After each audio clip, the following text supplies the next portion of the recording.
Good afternoon, everybody. Happy 420. It is Monday, April 20th. And everybody who partakes, happy holiday. So today, we're going to do something lazy because I celebrate.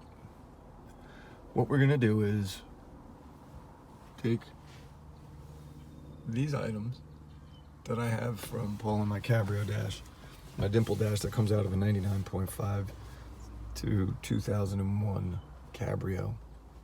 What they did with those years is, in order to make it a little bit more like a current Mark IV, they added the 3-spoke wheel, spiffy shift knob, and they did red illumination throughout.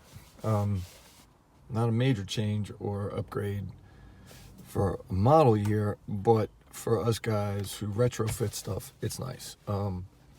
And I think it'll go really well with the black. This is a black on black. I'm leaving the black, fake leather textured dash in here because I kind of feel like it suits the car. I am considering replacing these door cards with some GLX puffy ones I have. The only thing is I don't have the matching backs, but we'll see. But anyway, so listen, that's what we're going to be doing. We're going to be taking some things out, and let me show you where we start. First thing we do is you remove your ashtray. Always remove the ashtray. Now what I usually do, these are nuts and bolts from other stuff that's going on. Let me get this out of here so damage it. And I don't want to bury my keys. So I usually like to keep my ashtray in the console. Let me take the lighter out. Pop the OBD port off. Now look, see these screws, 1 and 2? There's more of them, and we have to get them out. And where are they? They're behind this panel. The way I like to get that panel off, simple. I like to use the key. It works perfectly. It really does. You get the top off. Hold on. And this is usually a two-handed thing. Well, there you go. All right, so now look. We've got 1, 2, 3, and 4. Okay? Plus these two makes for a total of 6, and this whole unit comes out. Now, in order to get this, to get the HVAC assembly out, we need to take the cage out first. And that is simply the 6 screws. This will be suspended afterwards, and then we'll move from there. Okay? I don't normally use power tools when working on my cars because it's not what they're made for. Unless I'm doing suspension work, I'll use an impact or something like that. But in this case, when I'm doing dash work, I do use a cordless screw gun for removal because it just makes things a little bit quicker, and you don't really have to worry too much upon removal. It's installing, you don't want to over tighten. So I usually just break it like that and do it in small little bursts, because this way you don't just spin it out, you don't break anything. It kind of just, it works a little bit better. Okay, you know what, there we go.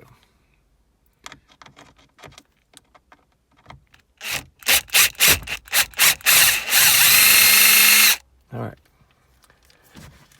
so the upper 4 screws for the HVAC controls. We're going to take the screws out. We're currently working on them. So I'm going to leave the screws for the current project in the center console cup, because that will let me know which is what and where to find it. Not to mix it up with the screws that I have going on from another gig in the ashtray. Sorry for the unsteady hand. I'm doing this one-handed. And sometimes it's not the easiest thing to position around stuff.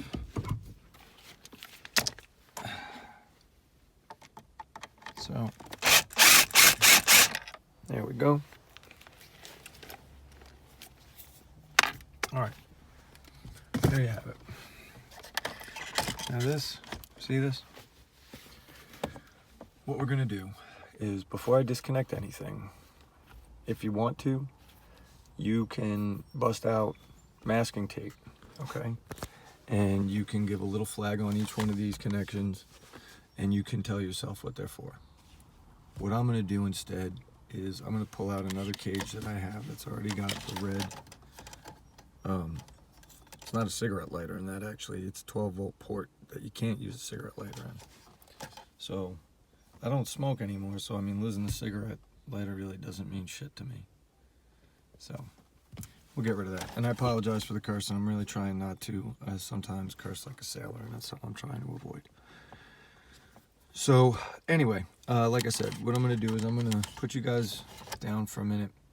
I'm going to take out the cage that I have that's got the red trim ring on it. I'm going to get my switches in order.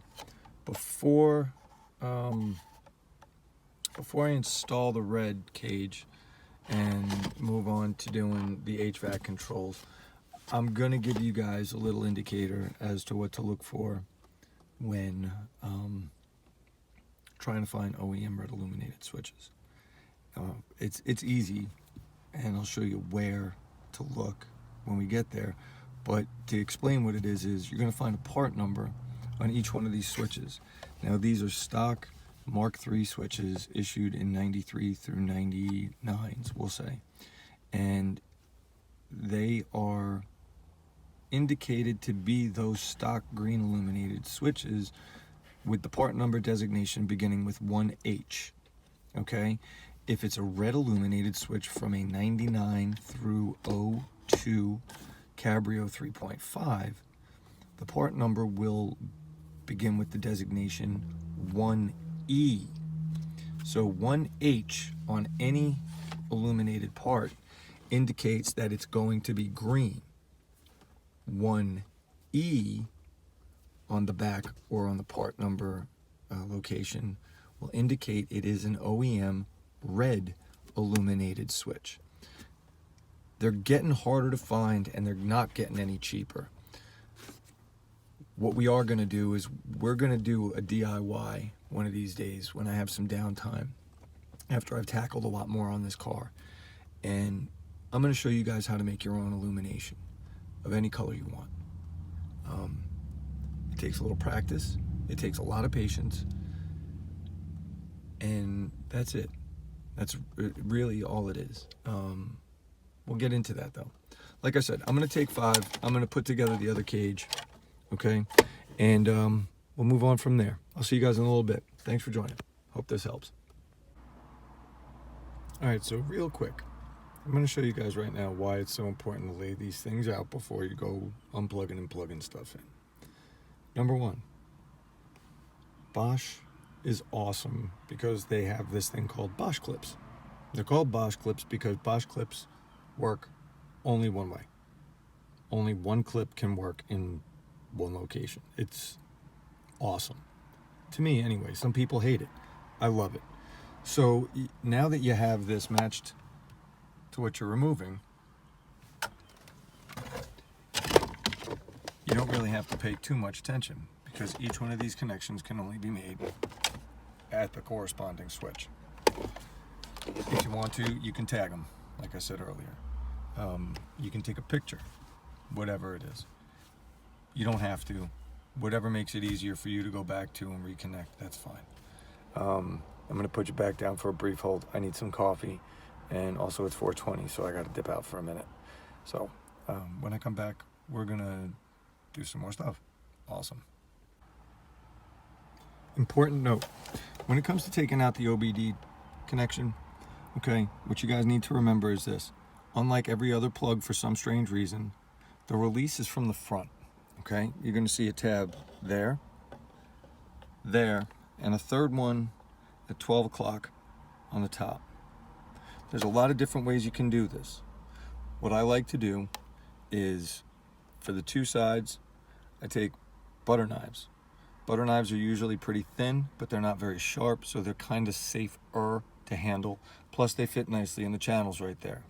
On the top, if I have another one, that's what I'll use. If not, I have a paint scraper that's about, it's a little skinnier than that opening is, and it fits in perfectly.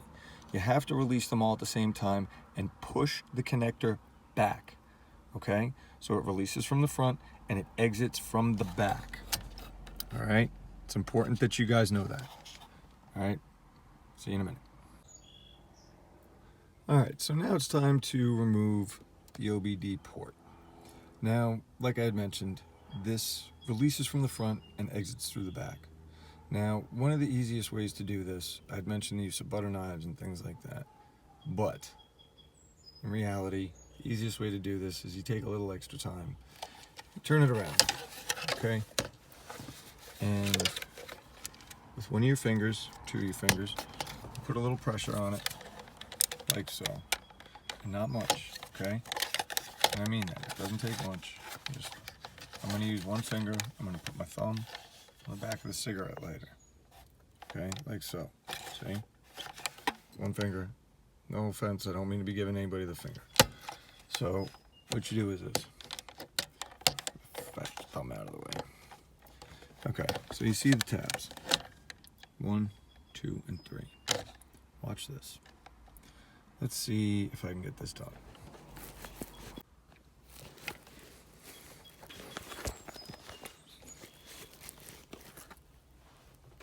I don't know if you guys can see it. And you release 1,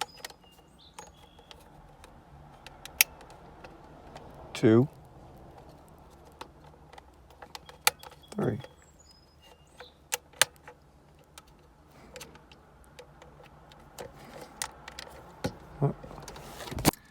All right, so yeah, I had a little bit of a fumble, but look, it's free, no broken clips, nothing, and this can get put to the side. We don't throw away our used parts because you never know when you're gonna need them.